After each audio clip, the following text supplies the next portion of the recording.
And I don't know how she does it every time, but manages to turn up bang on time. Maria Caulfield, good morning. How do you do it? Good morning. I'm not quite sure today because Earwig Corner in Ringmer is at a standstill with roadwork. So, but we managed to get here. Yeah, one of the questions I've been asking people this morning, and I'm not really sure that I should ask an MP this question, but I'm going to anyway. Delivery man or fireman? In terms of... Don't worry about the in terms of. I just thought it might be an amusing question to ask an MP, and I've asked the question. Fireman, with my 999 hat on. There you go, you see. I don't know what that means, though. Don't worry about it. Really don't worry about it. General election coming up. Were you surprised? Yeah, I was quite surprised. We just got back from the Easter break and thinking, with a plan going forward towards the summer of projects in progress. And yeah, I didn't see that coming. So, yeah. You really didn't see it coming, but there we are. We have a situation now where we've got a general election. Do you think she made the right call? Yeah, no, I think she did, because she really does need a strong hand in Westminster, because we've got a small majority at the moment, and a handful of MPs. If someone's off sick, if someone's away, if someone's feeling a little bit rebellious, we can't get government business through. So I think Theresa May's... But she hasn't lost the vote yet, has she? She hasn't, but, that's because we've got no opposition, really. The Labour Party is so disorganised and so divided, but actually, if they turned a corner and were able to get together, we could lose votes. And I think Theresa May going through for the Great Repeal Bill and negotiating with the EU needs a strong team behind her. And the country, she's giving the country a choice, and she's putting forward strong leadership on her part. And, she's... Well, that's her mantra, isn't it? Strong leadership. Yes. That's the thing. Yeah. It doesn't take anybody from the Conservative Party very long at the moment to actually utter those words, but it seems to be the mantra. If you look at social media, you'd never believe that the Conservatives had the lead that they've got. Social media is full of supporters for Jeremy Corbyn. Yeah, so why are the polls actually pointing in one direction, but social media is pointing in exactly the opposite direction? I think social media really is just reflecting a small group of people, and we found that with the Trump election, we found that with the EU referendum, we found that with the last general election. If you went on Twitter and Facebook, the Conservatives were not going to have a majority in government. So social media, it gives a reflection of what's happening in society, but by no means is it reflecting all of society. And I know that from door knocking. Many of the doors, hundreds and thousands of doors that I've knocked on in the last few weeks of county elections and now the general election, what people are saying on the doorstep is very different to what's been said on Twitter and Facebook. Really? Yeah, because, a lot of people don't have time to go on these things, or they don't want to go on these things, or, they're not that into to social media. So, talking to most people, they're not, when they've got an issue, they don't just go on Twitter and tweet about it. So it has a use. But if people take it as a general reflection of what's going on, the polls got it wrong last time, and so did social media. And for me, the best way of engaging with my constituents and finding out what their issues are is actually to go and knock on their door and speak to them. Well, that's the point I was trying to make, really, when you said the polls got it wrong last time. The polls got it wrong in America. The polls got it wrong in quite a few instances over the last few years. The polls at the moment have the Conservatives so far ahead. Could they be wrong? They could be wrong. And that's the message we're giving people, that, if you want Theresa May as the next Prime Minister, you need to go and vote for her. You need to vote for the Conservative MP that will get her back into number 10. Because the polls can get it wrong. And, people said Jeremy Corbyn would never be leader of the Labour Party. They all laughed. He was 200-1 with the bookies, and he's leader of the Labour Party. Exactly the point. Yeah. And now, people said Trump would never be president. Yeah, and he is. Well, this is the point I'm trying to make, because... Mr. Corbyn is putting forward some pretty sound policies, isn't he? You're talking about sort of lower numbers of pupils in classes in schools. You're talking about the NHS and his plans for that, or his ideas for that, and his ideas for renationalising the railways. All sorts of things. There are all sorts of policies there that, when you actually sit and think about them, are actually quite reasonable. Is there actually really a chance, because they say all the polls are pointing in exactly the opposite direction, is there really a chance that Jeremy Corbyn could be our next Prime Minister? Oh, yeah, there's always a chance. And, so that's why, certainly locally we are door knocking, speaking to people, listening to what their issues are, having a discussion about them, about what they would like to see happen, because you cannot take this election for granted. People, I think, are saying, well, there's no point going out to vote because it's a foregone conclusion, my vote's not going to make a difference. It really will make a difference. And I would never say never. And if anything, if the last 2 years has taught us anything, is that don't believe the polls. If you want a Conservative government, this is, from my point of view, then you need to go and vote for it. Because we were talking social media there, apart from the polls, and it's not been too kind to you at times, has it? No, social media can be quite brutal, and I think what you can do on social media would actually be illegal if you did it in any other form of media. So if you wrote what's written on social media in a letter, in an email, in a newspaper, you'd have the police round knocking at your door. But on the online rules are very different; they're much more lax, and that's something that the government is looking at in terms of online bullying, especially for children. What's done to children in terms of bullying now on social media is a whole nother ball game compared to what happens in the playground. Or, when they're. It's all verbal, though, isn't it? This is the point. You have to be strong enough to sort of just ignore the verbal. But from your point of view, and something that's affected you, I mean, fairly recently, there have been sort of lists put up of a number of MPs who are allegedly being investigated by the police over election fraud from the last election. Yeah. Your name actually appeared on there. Mm-hmm. And can we just clear that matter up? Yeah. So the Lib Dems queried my election expenses after the Didn't you query election. Theirs as well, though? Well, not me personally, but someone did. But it was actually the Lib Dems that queried my expenses. The police looked at it. They didn't even question me. There was no evidence, so they dropped that investigation.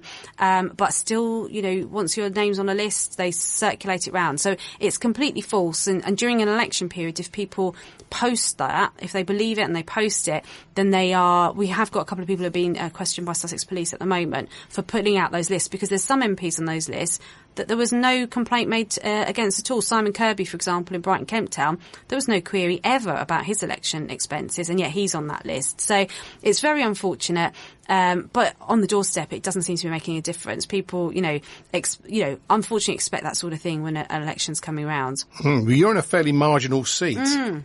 And the Lib Dems have got a candidate out. It's not Norman Baker, by the way, I do believe. Yeah, it's not Norman Baker. So he's retired, and he's now actually, I think, a managing director of the Big Lemon Bus Company in Brighton. Yeah. So there's a new candidate in place, and I think over the next couple of days, we'll find out who's standing for the other parties. I believe a Green candidate is standing, who's just recently been selected, and we just have to wait and see if Labour, UKIP or Independents are also putting forward people. So what are you going to do to sort of make sure that you do get re-elected?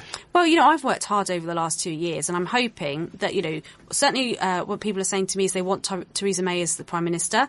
But over the last 2 years, I've worked really hard locally on a number of key issues, whether it's Southern Rail, whether it's trying to get the money for the A27, whether it's Eastbourne Hospital, for example, because we were losing services to Hastings, halting that. So that process has now stopped. Services are safe at Eastbourne.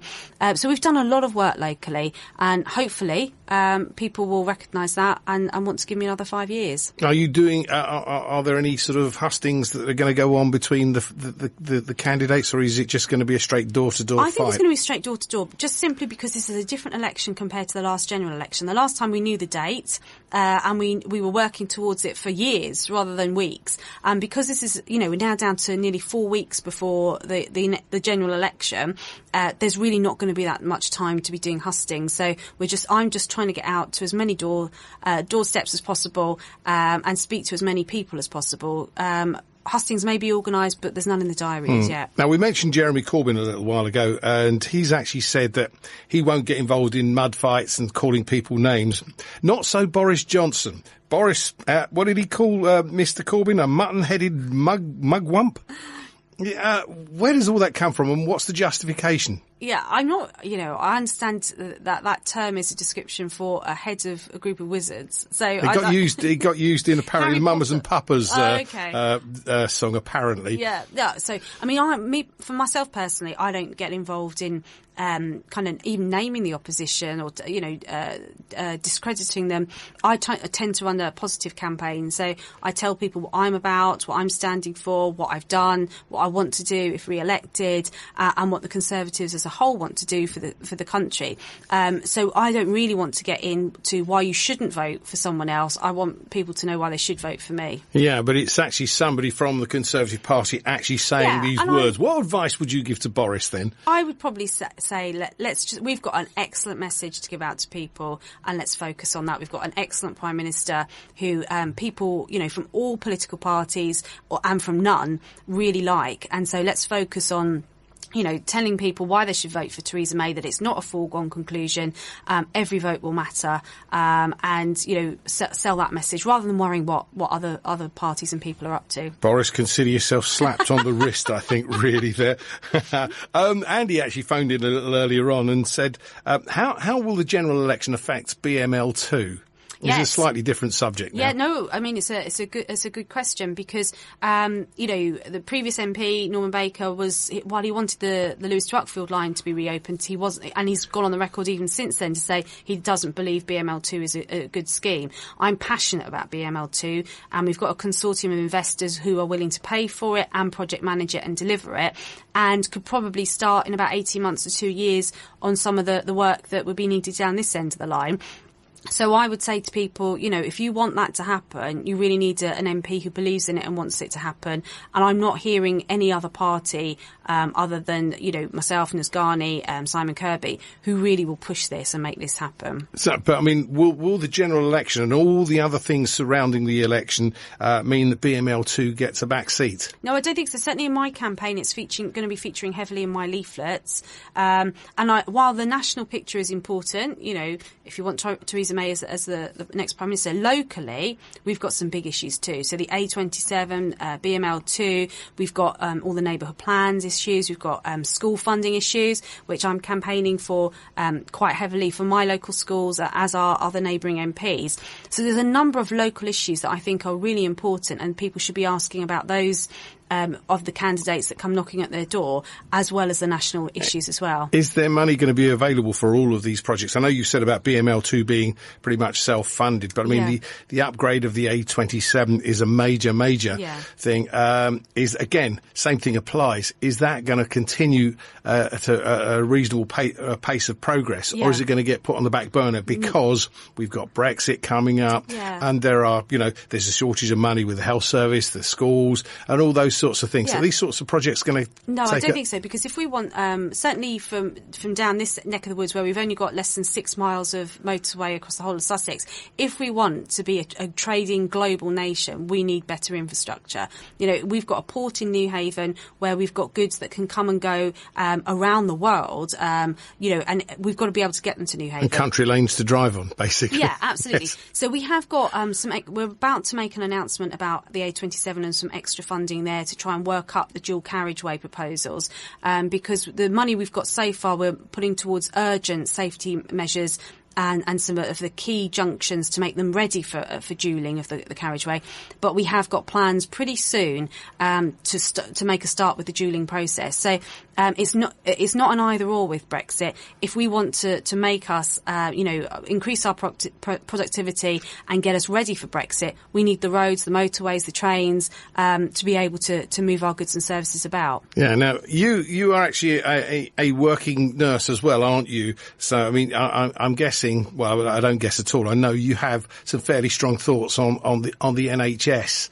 Are they in line with the government? Yeah, no, absolutely. We are putting more money than ever before into the NHS, but because demand has gone up, not just the number of people's gone up, but the over 85s have gone up, people with multiple illnesses, we've got new treatments on board. So the money is being squeezed, even though there's more money going into the system, it's got a lot more to do. So you're not getting as much services for even though you're putting more money into it.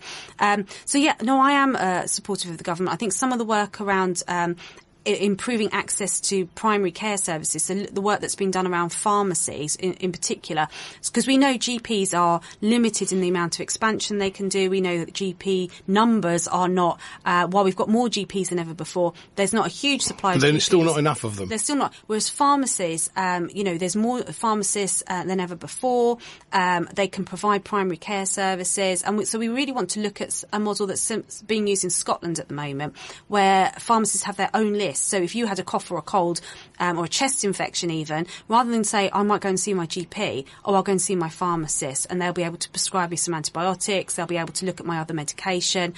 Because one of the key reasons that people keep getting readmitted into hospital is because of their medication. Isn't also a danger, though, if you go and see the pharmacist, that they might actually miss something? No, pharmacists are highly trained. They do virtually... Well, I get that, but, you go to a GP and they give you the once-over, don't they? I mean, you're not going to really want that in a pharmacy, are you? Well, if you've got some conditions like diabetes, if you've had a blood clot and you're on warfarin, they can be managed by pharmacies. They can do the blood test, then they can titrate your medication accordingly. So it's not, it's not an either or, but there will be some things that a pharmacist can do that a GP, as well as a GP. There'll be some things they can't do, but likewise there's some things that a GP can't do at the moment. So, I think we need to be using all the tools in the box, and for too long we've really focused on a medical model, and filtered it through what doctors can and can't do. We really need to be a much broader church than that. Of course, the other thing that's being bandied around on this is, of course, Jeremy Hunt, the health secretary, he's taken all sorts of criticism over the past few years since he's been health secretary, and opponents of him are actually saying he's been an absolutely dreadful health secretary. Conservatives, you think he's been a good health secretary, or would you like to see a change after the election? I think he's had a tough time because there's been a number of political unions that have given him a hard time. But actually, I think he's been very good. If you look at the outcomes rather than targets, because I've never been a fan of targets. The 4-hour wait in A&E, for example, I've seen as someone who worked in A&E for a few years, services move to meet the target rather than meet the patient. And if you look at our outcomes, our improvements in terms of our treatment of cancer, heart disease, stroke, they are so much better compared to where we were in 2010. And surely that's what matters. Health outcomes for patients are better, and that's because our health service is doing a fantastic job. OK, well, let's move on. Finally, I've got one other question really to ask you, which is to do really with the county council elections. You have district councillors that become county councillors. Do you think they take on too much by standing for both councils and actually being elected for both councils? No, I mean, I was a councillor in Brighton and Hove, for example, back in 2007, and that's a unitary authority, so it's not split into district and county. So a unitary councillor does everything. Yeah. So they are the same as being a district and a county councillor. And actually there's advantages to that, because it's very difficult. If you're a district councillor and you've got someone who comes to see you and you go and see them about their housing problem, which district deals with, but they've also got social care needs, you can't deal with that. You then have to go to the county councillor and say, can you help them with their social care needs? Or if you're going to go and see someone with a leaky roof and their child's got a problem with a school placement, you can't deal with that. You have to go and see the county councillor. So there are advantages that if you do both, you can sort out all the problems, and it's a much more efficient use of time. And for constituents, I think it's often less confusing. So would it be an idea then, because I've always thought there's too many levels of government, would it not be an idea to roll, when you've got town, district and county, would it not be an idea to roll two of them into one? Yeah, and lots of places have done that. You're looking to save funds and money. Yeah, no, absolutely, and it would save a significant amount. That, I think, that's not something East Sussex or Lewes District or Wealdon District have wanted to do, but plenty of authorities, so in the South West they've done that in Cornwall. So they're discussions really for those authorities to have, but for me, I don't have a problem with people doing both, because there's advantages and disadvantages to it. Before you go, a couple of comments coming on Facebook. One from Meager Andrew says Brighton want Tories out, and Paul has come in and said, oh no, Q, more strong, stable leadership and coalition chaos, thereby proving that something can be very tedious even when it's true. Yeah, I didn't actually mention coalition chaos, but but yeah, people, there will be slogans around election time, I think that's a valid point, but that's what happens at election time. And, but I think on the doorstep, the feeling is pretty good, I have to say. Well, Maria Caulfield, it's been great to talk to you. I'm guessing we will see you once more before the general election, hopefully. For now, thank you so much for coming in. Thank you.